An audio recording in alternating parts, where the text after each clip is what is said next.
Hello and welcome. I'm your host, Krista Lamb, and I'm thrilled to have you here for our next generation of diabetes research panel. We acknowledge the land we are meeting on as the traditional territory of many nations, including the Mississaugas of the Credit, the Anishinaabe, the Chippewa, the Haudenosaunee, and the Wendat peoples, and is now home to many diverse First Nations, Inuit, and Métis people. We also acknowledge that Toronto is covered by Treaty 13 with the Mississaugas of the Credit. Today, this meeting place is still the home to many Indigenous people from across Turtle Island, and we are grateful to have the opportunity to work on this land. As you could be joining us from anywhere, please consider looking into your local land history and acknowledgement by visiting native-land.ca. So thank you again for joining us. This is the final event of our Diabetes Awareness Month series to celebrate the 100th anniversary of the discovery of insulin. Today, we'll be chatting with 3 rising superstars in diabetes research. Just a note that Dr. Peter Thompson will not be able to join us today due to a family emergency. We all wish him well, and we hope he will be back for an event in the future. If you have questions today, you can submit them throughout the event. We would love for you to send your questions in. You can submit them through multiple different channels. You can put them in the comment box on YouTube or Facebook. You can submit them via Twitter at RCI Science, or you can email them at information@rciscience.ca. Just a reminder to be polite and respectful. The moderators will be moderating the comments and taking action as appropriate. So without further ado, it is my pleasure to introduce Dr. Erin Mulvihill. Dr. Mulvihill, I can speak today. Dr. Mulvihill is a scientist and director of the Energy Substrate Metabolism Research Laboratory at the University of Ottawa Heart Institute. She's also an assistant professor, Department of Biochemistry, Microbiology, and Immunology in the Faculty of Medicine at the University of Ottawa. Dr. Mulvihill has expertise in lipids and lipoproteins, models of diabetes and cardiovascular disease, and intestinal biology. Her research program contributes to improving our understanding of the molecular events that contribute to metabolic and cardiovascular disease. Welcome, Erin, because I'm going to go with Erin, because apparently I can't say Mulvihill today. Thank you so much. It's a pleasure to be here.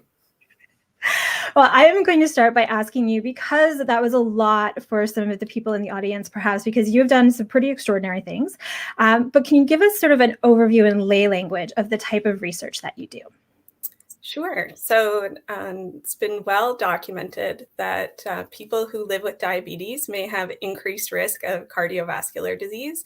And this is really because the heart has to pump day and night to deliver oxygen and nutrients throughout the body. And both sugar and blood fats can fuel the heart. But they can, if the concentrations are too high in the blood vessels, they can cause damage. And this can eventually lead to blockages. And so this is why we put so much emphasis on managing how much cholesterol is in the bloodstream, regulating how much blood sugar is in the bloodstream, and also what blood pressure is. And I think it's really interesting because a lot of people don't realize how connected diabetes and the heart is. And so what you do is really looking at that on a physiological basis. So doing basic science, or foundational science, it's sometimes called. So what is the difference between that and clinical science? This is a really good question. So my research lab is actually embedded in a clinical care center, so the University of Ottawa Heart Institute. And here we have teams that are doing clinical trials for medicines, for different treatment approaches, for physical activity and rehabilitation. And then we also have a team which is doing discovery-based research, where we're really trying to understand what are some of these processes, what they are, and how we can influence them to potentially correct some of the disease-causing states that we see.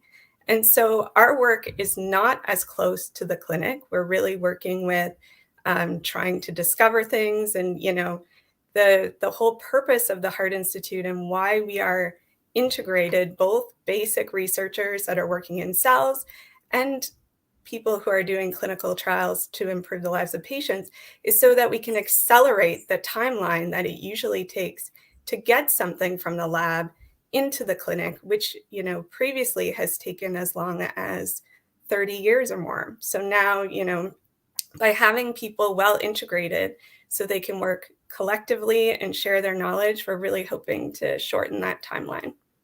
Yeah, and one of the things that's really interesting about the work that you're doing, and I wanted to focus a little bit on this, is you guys have actually recently been working a lot with people with lived experience, so patient partners. And for years, decades, there was this idea that basic and foundational science, the kind of science that you do, it's not the sort of thing that you could bring in people with lived experience because they didn't have the expertise or for whatever misconceptions. But you're actually doing that now, and I would love to talk to you a little bit about how that came about and what you've found. Yeah, so this is really a direct result of the pandemic. So as the pandemic started, and this is really difficult time for university students and graduate students, particularly because there was so much uncertainty. And it was also at a time where emerging from the University of Alberta was the Canadian Islet Research and Training Network. And so this was a network that was supported by the University of Alberta, the University of British Columbia, University of Manitoba, University of Montreal, and the Institut de Recherche Clinique de Montreal, as well as the Banting and Best Diabetes Center at the University of Toronto. And its goal was really to link researchers and students across the country. So with the support from this network, Dr. Rob Screeton from Sunnybrook, Dr. Jen Estal from the IRCM, and myself undertook to launch a national course in islet biology. So this is a course that's hosted at the University of Toronto, but that any graduate student across Canada can take. And one of the things we wanted to do was really deliver these students a unique opportunity that could happen and facilitate skills that maybe traditional programs weren't addressing. And one of the things that really came through, and I think is really exemplified by your work, is science communication and how we have to be better communicators. So we had the students work together to collectively identify and write about what the major discoveries in the past year was. And then we had them communicate these discoveries to the ultimate stakeholder, which is a person living with diabetes. So we partnered with Diabetes Action Canada, and 7 patient partners generously donated their time to interact with the students. And we had this amazing discussion where the students were able to communicate what they thought was exciting, where they thought it might go. And the caregivers and people with lived experience were able to communicate what they thought was really exciting, but also what gave them reservations. And so what we did was we collected all of these ideas into an article, which is now just in the process of being finalized for publication at the Canadian Journal of Diabetes. And it's where both students and patient partners with lived experience are authors. So it was a really, really exciting experience that I think we've learned a lot from. Yeah, and I'm so excited to see this type of science communication because, like you said, I think sometimes, especially with really foundational science, it can be really easy to say, oh, well, people won't understand it anyway. But when they do understand it, I think they're just so much more excited about supporting it and funding it and being there to be part of it. So I love this project. So you mentioned the pandemic, and I wanted to also ask you about some of the other things that you've been doing, because like you said, it has been a very challenging time, especially for someone who works in a lab. And so it's hard to do that switch to virtual. So how are you guys managing some of that? Yeah, so, like a lot of small business owners in March of 2020, we sent essentially our students and employees home with just uncertainty. And when you're a student training, I mean, there already is uncertainty in what direction you will take and where you will end up and how you're going to facilitate your partner and all of these things. So it really forced us to be creative in how we could, stabilize the learning environment for our trainees. And so one of the projects that we undertook was really to try to understand if the methodology that we are using currently in preclinically to determine how much damage there is after a heart attack could be improved. And so we had all these amazing 3D movies that, we analyzed using different types of techniques. And we quickly realized that we could probably use a bit more support on the analysis side. So we contacted Dr. Craig Gorgon's lab from Purdue University. And together they're in biomedical engineering, and they have a lot of computational expertise in analyzing cardiac imaging. And so together we were able to, work collectively with trainees from his lab and trainees in my lab to really run a lot of analysis on software and images to very accurately determine that, yes, we can quantitate infarct size. And so although we have never met this group in person, we were able to have this really productive collaboration and also to accelerate a lot of learning for our trainees, which I think was really a benefit of the pandemic, forcing us to use some of these online tools and think creatively. And hopefully these types of implications can continue for national and international collaborations. Wonderful. I love hearing all of these stories about how people have really been able to find new and inventive ways to work during the pandemic, because it was really hard, and especially for students, because this is something that could really put a block in terms of how fast they can progress and how they can move forward with their degrees and with their postdocs. So we had a question come in from the audience, and I'm going to ask it to you now. Again, for those who are watching, you can send in your questions at any point. If we don't get to them during our one-on-ones, we'll get to them during the panel, hopefully. So the question is, so what indeed did the students find of significance? What was it that they were able to tell and share to those with diabetes? Okay, so one of the main sections of the paper was actually to do with COVID and how that could impact people with diabetes. And so one of the things they were able to share was some of the work that's being done to understand whether the virus itself can infect the pancreatic islet, whether, we should worry that there's going to be increased numbers of people with diabetes as a result of the viral infection, and some of the work that's ongoing in those areas. They were also able to communicate some of the areas that hold a lot of promise. So some of the caveats and successes with stem cell treatment, some of the new tools that have been developed to monitor other treatments and things like that.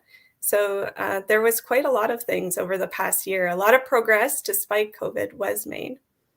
Yeah, and that just sort of reminds me, there was an article in the New York Times, I'm sure you heard about it this week, about a potential, and I put that in air quotes very, very specifically, cure for type 1 diabetes that everyone is talking about. And one of the things that I noticed in looking at the conversation on social media was that a lot of people with diabetes had a lot of questions, that they didn't quite understand a lot of the science. And some of the scientists were stepping in to try and give them a little bit more of an understanding of what this story actually meant. But it was such a good example of how when something comes out in the media and people are hearing about these things, they don't necessarily understand them. But if we have this open dialogue, maybe that'll be a little bit easier. Yeah, I completely agree. I think, communication is one of the places where we can really make huge advances as scientists.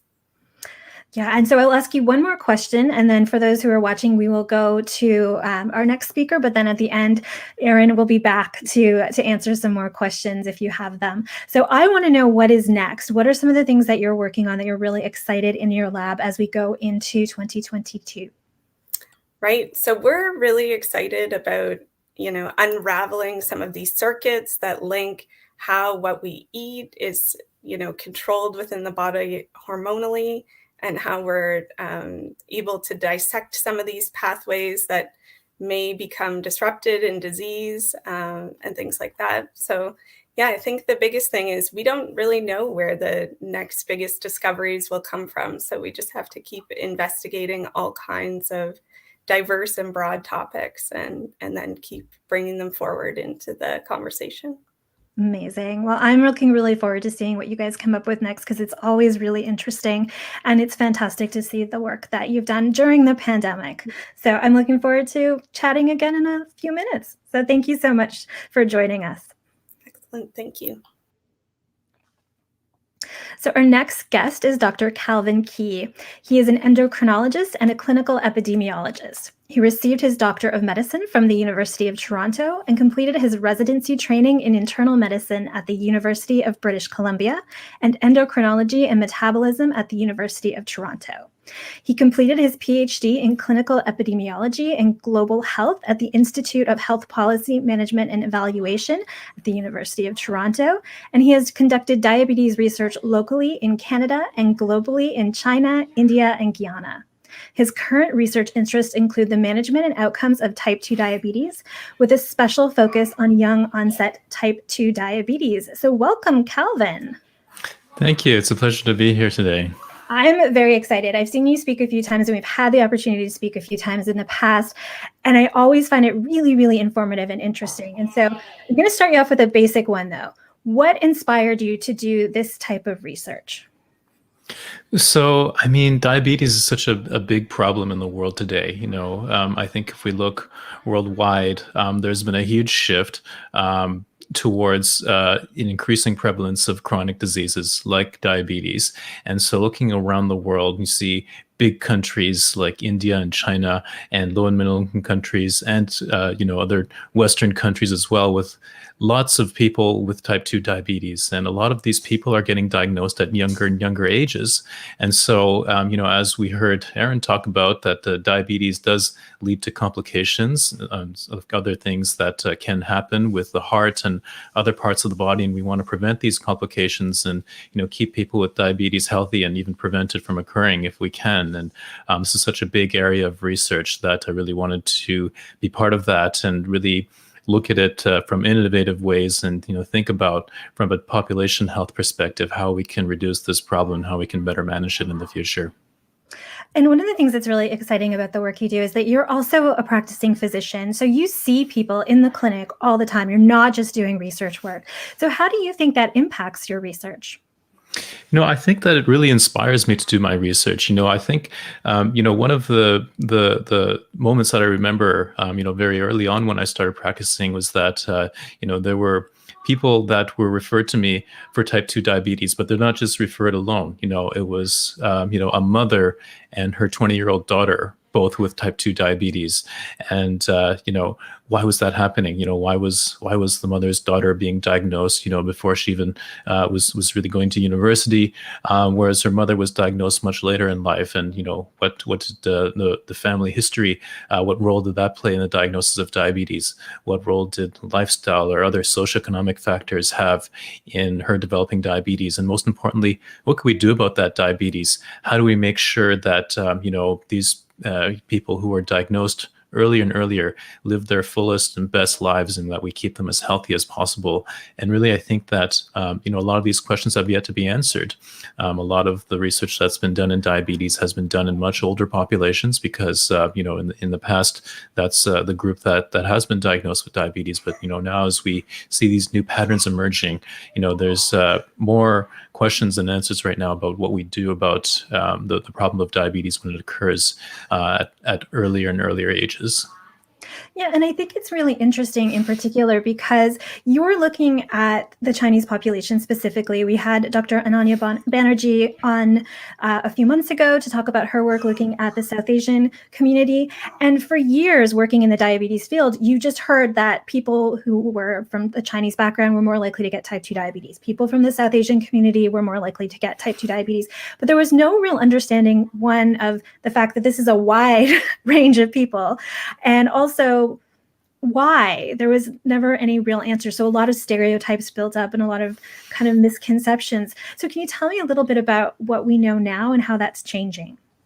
Yeah, so I mean, there's a lot of literature out there that points to, sort of Asian background as being a risk factor for diabetes. But, Asia is such a big place. You have East Asian, South Asian, within that, different groups.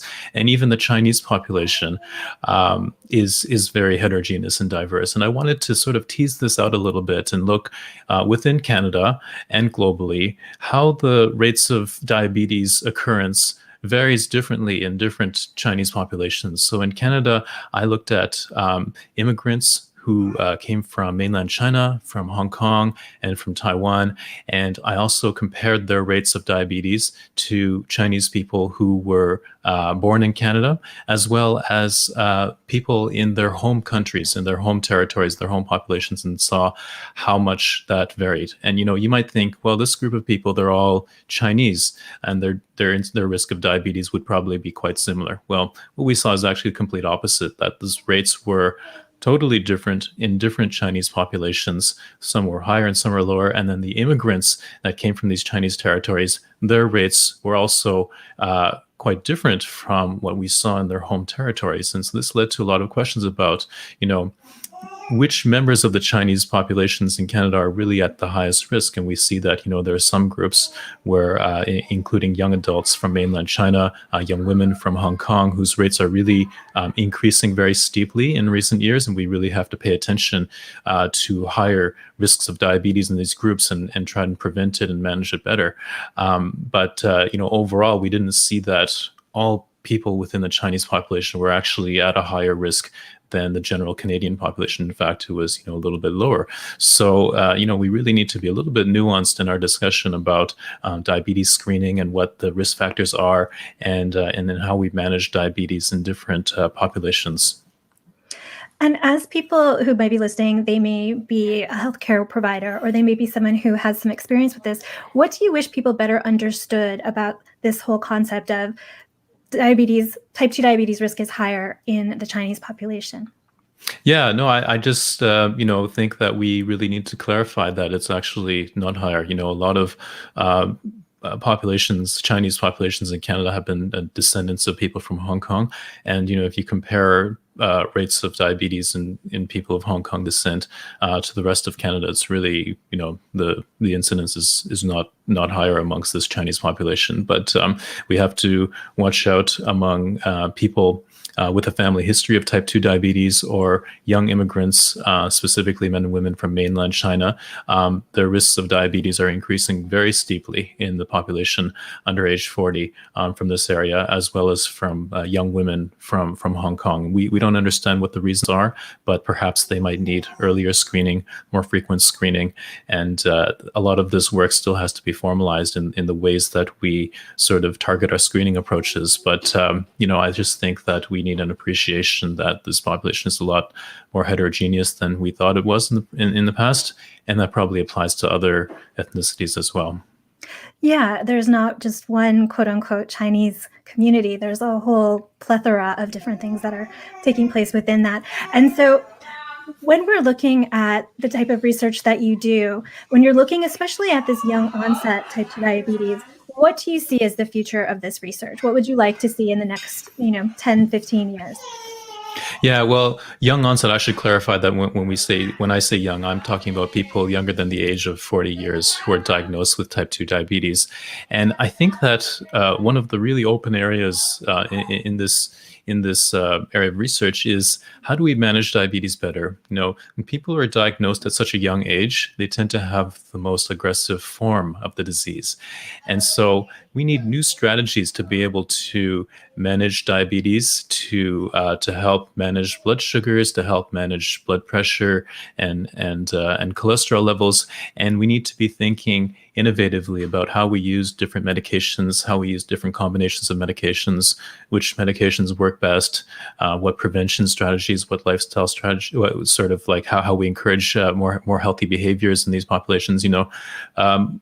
Over 95% of the research that's been done has been on people who are much above this age range. And so basically we don't know very much about this area. And there needs to be a lot more done about that. And, in some of my work, we're going to be trying to address some of those questions. Yeah, I think that's so important too, because as we know from the research that's been done in Manitoba by Dr. Brandy Wicklow and Dr. Heather Dean, if someone has young onset type 2 diabetes, their child is much more likely to go on to develop diabetes earlier. And so these are things that we, if we understand the risk, we can help to mitigate it, I would hope. So that's really important. And we've had some questions come in, and I want to try and get to these before we go to the break. So one of the questions was, how are the rates different? And so I'm assuming, were the immigrant population at higher risk than those who were Canadian born is the second question. So I think that those are probably connected? Yeah, so it was very complicated. When we looked at the population from mainland China, we saw that their rates of diabetes were about 77% higher than the rates that we actually see among people in China. Among immigrants from Taiwan, we saw that their rates of diabetes were about one-third of the rates that we see in Taiwan, which was very interesting. And among immigrants from Hong Kong, we saw that the rates of diabetes were just about overlapping, quite similar in both groups. And looking at people who were born in Canada, Chinese people born in Canada, their rates of diabetes were really quite similar to non-Chinese Canadians, which is interesting. And we don't know exactly why we see these differences, but a lot of the factors might have something to do with the selection of immigrants who's coming to Canada, and socioeconomic factors and rates of obesity in their home populations. Excellent. Super interesting. I'm so glad that you were able to join us today. We're going to bring you back later for our panel. So if you have other questions for Calvin, please do put them into the comments and we will try to cover all of the questions in the panel later. So thank you again, and it was fabulous to talk to you. Thank you. So our third guest today is Dr. Anne-Sophie Brazeau, and she is an assistant professor and director of the Dietetic Education and Practice Program in the School of Human Nutrition at McGill University, and a registered dietitian. She started her career working in clinical nutrition in a university hospital, mainly managing patients with chronic disease. Her interest in improving the long-term health of her patients with diabetes led her to pursue graduate studies in nutrition.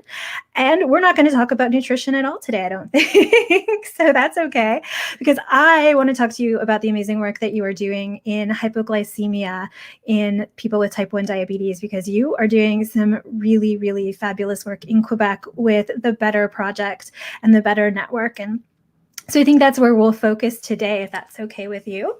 And I'm very lucky because I did get to interview Anne-Sophie for my book, and I've gotten to hear a lot about her work through the years. And so I'm very excited about this. So let's start with, why is hypoglycemia so important to the diabetes community?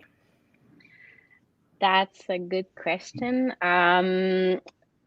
So my work focuses on hypoglycemia because when we speak with people living with type 1 diabetes, the one that needs to inject insulin multiple times per day to control their glycemic levels, one of the first things they tell us is that hypoglycemia is always nearby. It's always in their mind. There's always a risk of going low. And when you want to talk about like other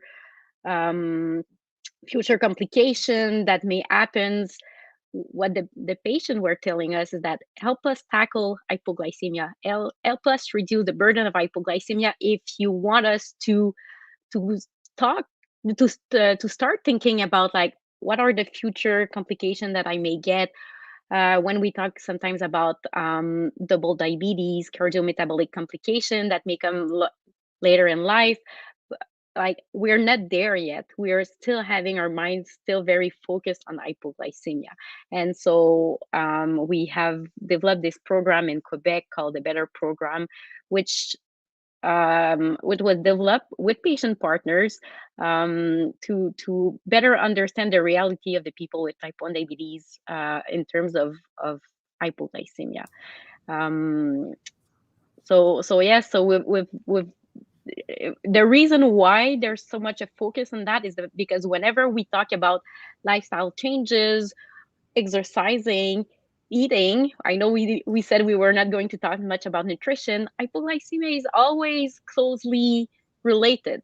So my first experience in research when I was coming from the clinic and speaking with my patient was that fear of hypoglycemia is the main reason that stop us from exercising. And so if we want to bring people to exercise more, we need to find strategies to reduce this risk of hypoglycemia when they exercise. And this can be through nutritional intervention. There could be adjustment of insulin. There's a big role of therapies and technologies with all those continuous glucose monitors we have now, or using an insulin pump versus insulin injection, and working with the patient. We're trying to find solution to reduce this fear that they may have when they exercise. And so, as I was mentioning, hypoglycemia is very related to their daily life. And so we're just trying to help and better understand their reality to find solution with our patient to reduce the burden of it. Yeah, one of the things that when you work with people with type 1 diabetes, they will tell you hypoglycemia is the thing they think about probably the most when it comes to their overall health. And I interviewed a wonderful woman with diabetes for the book, and she talked about how when she was in university, she was so stressed about having a low that she just kept her blood sugars artificially high for ages, which is such a scary thing to anyone who works in healthcare, because we know that that could lead to complications. But you hear again and again and again that people are really afraid of going low. And so they do all sorts of things to try it and prevent it. And so you guys have created Better, which is a network that brings together researchers and people with diabetes to talk about ways that you can better manage hypoglycemia. And so why was it so important to have people with lived experience as part of this project? I think it's important to have them as part of any project because the research we do is in the end to help the people that live with the disease. And so we want to make sure that our priority as researcher is well aligned with their priority as patients. And so we are working with patient partners as part of this project. It's been since the letter of intent that we have written to get this project funded. And the patient were the ones saying, like, you want to work on cardiometabolic complication?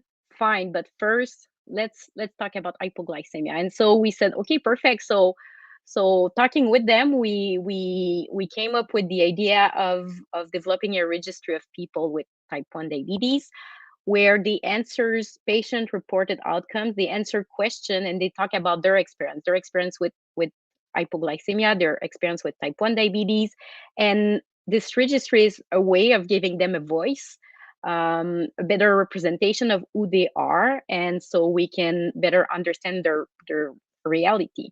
And so we have over 2,000 people with type 1 diabetes in the registry that fill those online surveys, but they are also providing us with more information related to their glucose control, the types of medication they're taking, and so on. So we have a good idea of who they are, and we are using this to then try to develop some clinical trials to answer some of the questions they may be having as well. And so the registry for us was a way to generate hypotheses, to be able to describe, to be able to advocate for them. But also the patient told us the registry is also useful for them because it gives them an opportunity to compare themselves with the other people with type 1. The people with type 1 diabetes will often say that they feel a bit lost within the diabetes sphere because there are so much more people with type 2 diabetes. And so having a way of knowing who are the others with type 1 diabetes, that was seems like something interesting for them. And the registry is also a way for us to recruit in some trials. And the patient says, like, we learn a lot when we engage as patient, as participant in research project. And so if you have interesting project and we can come, we would like to know. And so this is a reason why we use this registry. This is also why we've created this registry. And so we invite people, and it's speed up a bit the recruitment in some trials. And if we speed up the recruitment, then that means that we will get potentially answers sooner. So it's a bit win-win here. Yeah, no, and it's such an interesting project too, because I think for the community to be so involved and so engaged is wonderful. And one of the things that this brings to mind is Dr. Stuart Harris. He did some really interesting work a few years ago about how hypoglycemia impacts the entire family. So it's you as the person with diabetes who feels it, but it may have an impact on your children or your parent or your spouse. And so have you done any work in that area, or have you heard anything about that with the people that you're talking to? We haven't done any specific work. Our better registry is really geared to the person itself.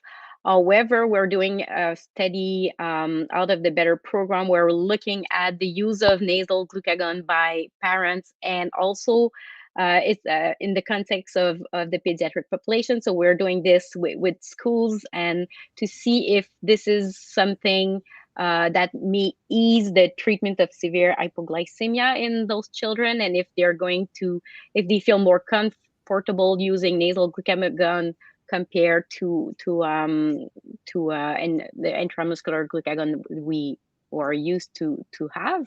And so the idea is to see how the family around can better treat severe hypoglycemia with their children, and so we do a bit of this work. We haven't fully understood everything else related, the impact that may have on families, but definitely something that we would be interested in doing. From other work that I've done, we see that in women with gestational diabetes, working with the family is also an interesting way to change health behaviors, not only working on the person itself that has the disease, but working on all family members. And so it's a chronic condition. We definitely need to involve the families as well, because the impact is never on the sole person.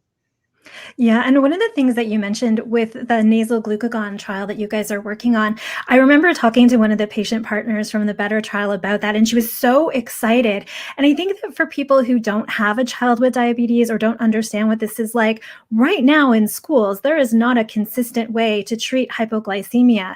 So if your child has a severe low, it's not a given that that teacher is going to be able to administer glucagon using the injection, which is the current state. So for parents, this is really scary. And so the idea of nasal glucagon is, one, really potentially transformative, because it would take away that fear that people have of giving a needle to a child, but it would also make life really safer for children in school with diabetes. So I think it's funny because when we think about hypoglycemia, we don't necessarily think about the millions of ways that it impacts someone's life, but that's just one really, really great example. And so I wanted to sort of highlight that. And so are you seeing parents as excited about that as she was? Yeah, definitely. Severe. Whenever we talk with parents who have young kids with type 1 diabetes, are in kindergarten, elementary school, the fear of hypoglycemia, but the fear of severe hypoglycemia is always there. And so they are trying to find ways to better manage, and the consequences of an hypoglycemia, like there's different sphere, and we've just started looking at some of the data we've been collecting in adolescents and adults with type 1, not the children themselves, but when we ask about the consequences, the level of increased anxiety after, the impact that it may have on mood, on they feel tired. We know a bit about the lack of productivity and after someone experienced hypoglycemia, but we have to realize that it can last for days. It's not just one acute event that after you treat 15 minutes later your blood glucose level is back up and you're good. We know that like they are experiencing several hypoglycemia in a week on average, not severe, just mild hypoglycemia, maybe a serious below 3, not necessarily one that will require external help, but that's very frequent. And it may take more than 15 minutes to go up. We did one trial trying to look at if giving a bit more glucose than the 15 that is usually recommended, it helps to bring back the level of blood glucose faster. And in the end, what we saw is that both if we use 16 or 32 grams of carbs, most of everyone is not back above 4 after 15 minutes. So an episode of hypoglycemia lasts for a long time. It's very stressful, and then there's consequences after that last even longer. And so that's really a daily struggle. Yeah, so many things to think about. And I'm starting to see questions come in, but I think we're going to wait to do those for the panel just because I'm looking at the time. So if you do have questions for Anne-Sophie, please put them into the box and we will do our very best to get to them during the panel. I'm pretty sure we'll get to this one. It's a good one. So thank you so much, Anne-Sophie. And we're actually, I don't even know if you're going to be leaving us because we're going to do a quick round of some questionable news with all of our panelists. So this is a chance, if you have questions, please use this time to put them into the chat box before we go into the panel. So those of you who have attended RCI Science events regularly, you'll be really familiar with this. And I hope you'll play along and post your guesses in the comment box. I'm going to show our panelists 3 headlines, and we will need to guess if that headline is fake or real. And so we know that the science might not be so real, but was this something that actually ran in the news? And the reason we do this is because it's a really great way to talk about our media literacy. And so we will show you the first headline. All right. Psychedelic use associated with lower odds of heart disease and diabetes, studies finds. So I will ask each, Anne-Sophie, do you want to go first? A real headline that ran in the actual news or a fake headline? Let's say it's a real one. All right, Aaron? I agree with Anne-Sophie. I think it's real. Calvin? I would say real as well. All right, guys. Yep. So it is a real study of 375,000 Americans. And so, as you can imagine, the direction of causality remains unknown. So it looks like that will be a potential study that we can look to in the future, but some questionable news for sure. So let's see the next headline. A cure for diabetes, one-time implementation using engineered cells. All right, Calvin, what do you think? I'm going to go with not real for this one. All right, Aaron? I agree. I don't think this is real. And Anne-Sophie? I will say the same. I don't think it's real. You guys are good. That one was fake, but it was based on a news article called A Cure for Diabetes, which looked at a study done on mice and was very clear that more further research would be required. So definitely a questionable headline, but that one in particular, not real. All right, next one. Type 2 diabetes, the hot drink that can lower high blood sugar levels by a whopping 30%. Is this a real headline or a fake headline? Anne-Sophie, this is your area of expertise. What do you think? We'll say real. All right, Aaron? I agree. I think this could be real. All right, Calvin? Real. You guys are good. Indeed. Apparently, if we all just drink more tea, we will have much lower blood sugars. I mean, I will accept that if we drink more tea, we might not be drinking a sugary beverage, which would be a decent trade-off. However, I don't know that we should tell people that drinking tea will do this, but there we go, some questionable news. So always remember to pay attention to what the actual story says and what the research is when you are reading these headlines. So now we will get to some of our actual questions for our panelists. And thank you to everyone who has put some more in. All right. So I promised we would get to this question that came in for Anne-Sophie, and it's about CGM. You've probably seen it in the chat box. So we know that CGM is something that's really helpful. And I don't know if you can answer the actual question, which is, why is CGM not covered by the government? Because I think that's a question we all have. We'd all love to know. But could you tell the people who are watching why it's so important to people with diabetes? CGM have been a game changer recently, and we see more and more people with type 1 diabetes using it because in Quebec, for example, the coverage have been greater for CGM.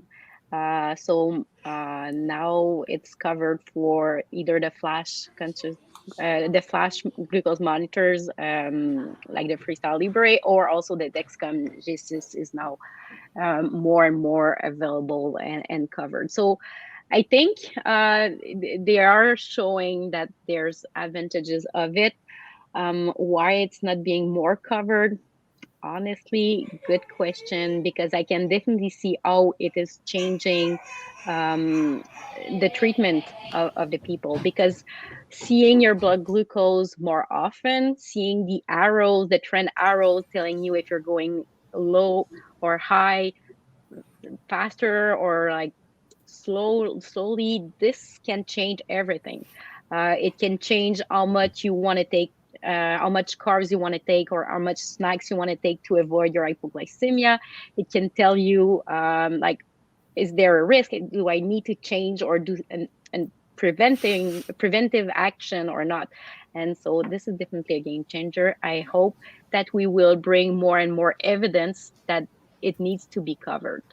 And we all are also looking at what could be the impact, also not only on blood glucose, but also on the person itself. Do they feel less fear of hypoglycemia? Do they feel less anxiety because they see numbers? Some people may be even more anxious, but for some people that may calm them to know that there's maybe an alarm that will tell them that they're going low. So we also need to study what is the impact on the person, and not only on their blood glucose. And I think with more and more evidence like that, we'll see a bit more coverage of CGM. Yeah, and I just want to do a little plug for the talk that I did with Dr. Desi Zaharieva earlier this week. You can find it on the RCI Science YouTube page if you're interested in CGM, because she talks a lot about how CGM has changed exercise for people with diabetes. And there are still some limitations, of course, to that, but it's really been a game changer. And she herself, who lives with type 1, talks about how it's changed her life. So really interesting.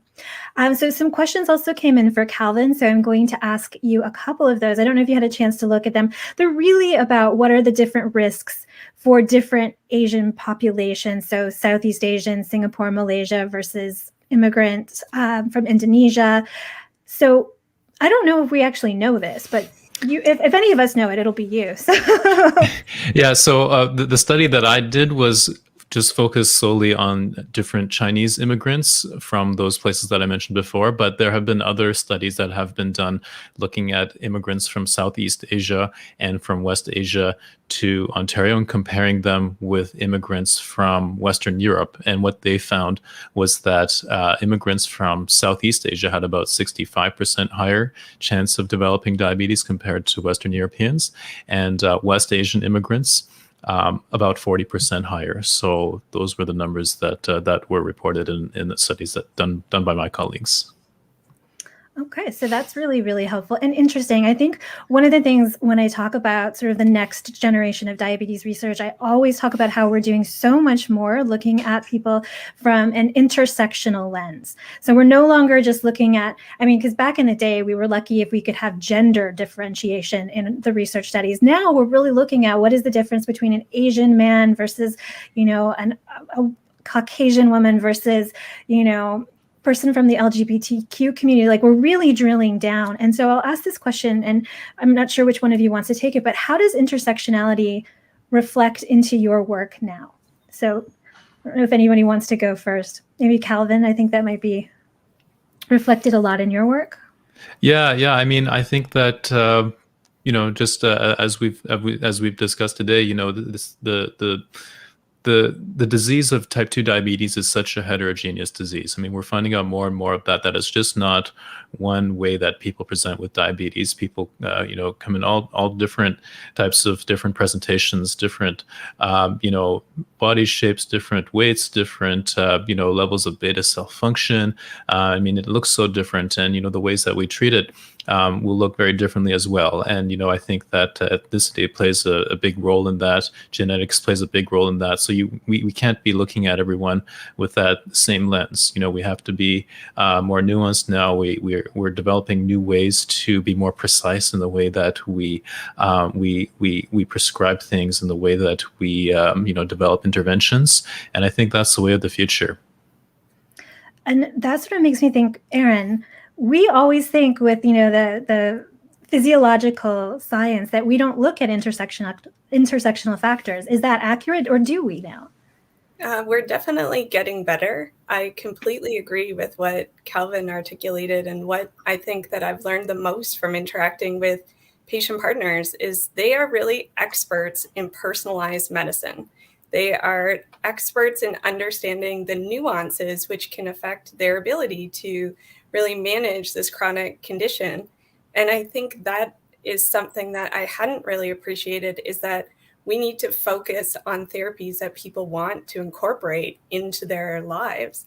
And so that's something, that I think we're more actively doing in preclinical research. We're certainly incorporating sex, so male and female evaluations equally, making sure studies are well powered, and definitely we're starting to really consider this intersectionality and the heterogeneity with the condition. Yeah, I think it's really interesting that you said personalized medicine, because I'm hearing that so much more.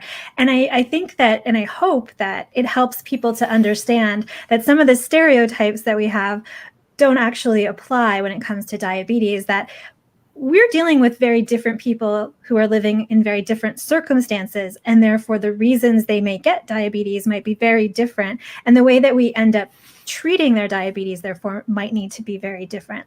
So, Anne-Sophie, do you have any thoughts on this from your work?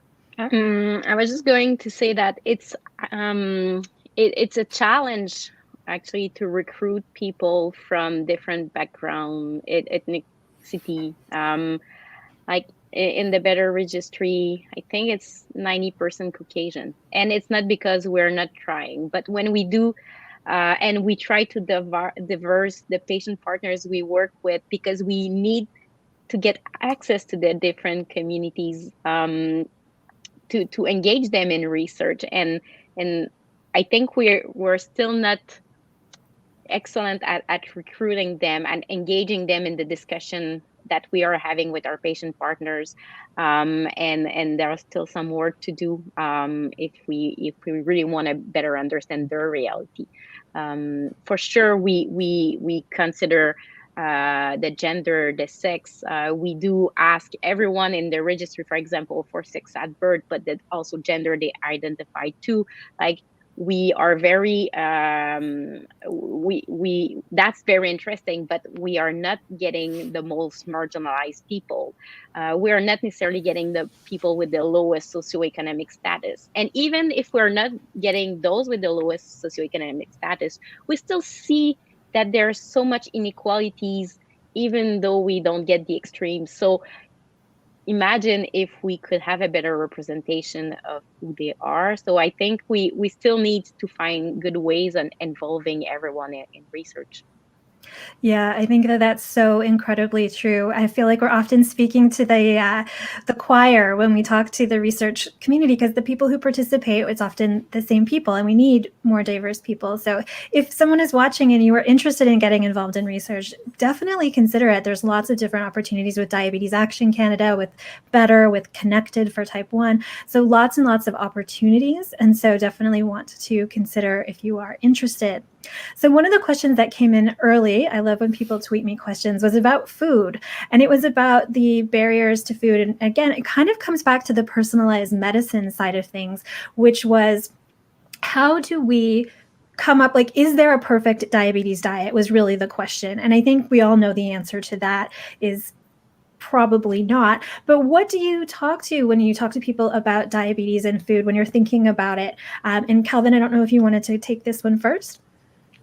Yeah, well, I mean, I think it could be so different from different people, and it's such a huge question. I mean, I think Anne-Sophie would have more specific content expertise in this area, but I try to work with patients where they are.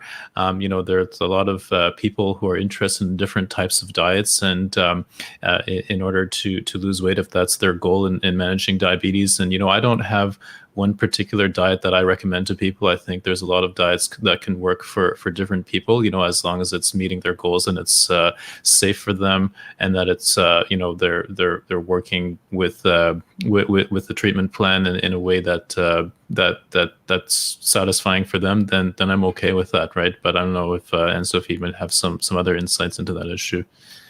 Thank you. I have a good point. Actually, adherence is key. So when we work with patients, we need to find what they're going to be able to adhere to. And we need to, it's not only about the food itself, but it's also about food preparation. It's about the cost of food. There's so many things that comes into play. So we need to, there's more than one good diet. We cannot prescribe a diabetic diet. That doesn't exist. There's healthy ways of eating, and everyone has their diabetes, yes, but they may have other conditions that we also need to take into account that will also affect our recommendation. And so we need to work with them. We need to make sure that they can make changes, that they will adhere. It's a chronic condition, so they will adhere for their life. And so there's more than one. And actually, Diabetes Canada, in their last guidelines, I've opened this and are really talking about a variety of different ways of eating that could be useful for people with diabetes. So there's different dietary patterns that we know are healthy. The Mediterranean diet, for example, we spoke about this one often, the DASH diet. There's different type of diet, but there's not one specific that will fit everyone. Yeah, my mentor, Dr. Jan Hux, used to always say that the only diet that's really good for people with diabetes is the one that they will stick to and enjoy. And so that's really important. I do want to direct this to Erin, though, because there's been a lot of really fundamental science being done with Dr. Jim Johnson and a lot of people in BC looking at the physiology. And I think that comes back again to like figuring out from the cellular level if there's something that is better for people. And so I'd love to know your thoughts on this. Yeah, I think absolutely. It's another thing that has translated from the clinic back to the bench, where we have to really consider every experimental variable, where we used to completely use glucose and look at, okay, what is the experimental response to sugar? We now have to consider, well, nobody is really just eating sugar. There's complex meals. How are these complex circuits integrated? How do we respond to meals? And I agree. I think a lot of the work that Jim is doing in BC, looking at the individual variation to nutrients, is going to be really fundamental for us understanding what types of responses can exist and whether or not we can further tailor personalized nutrition or those types of things to really amplify the responses that we'd like to have to nutrition. Amazing. Well, I want to thank all three of you for being here today. An hour just flew by because I loved talking to all of you and learning a little bit about everything that you do. And I want to thank everyone who's watching today. So thank you guys so much for being here.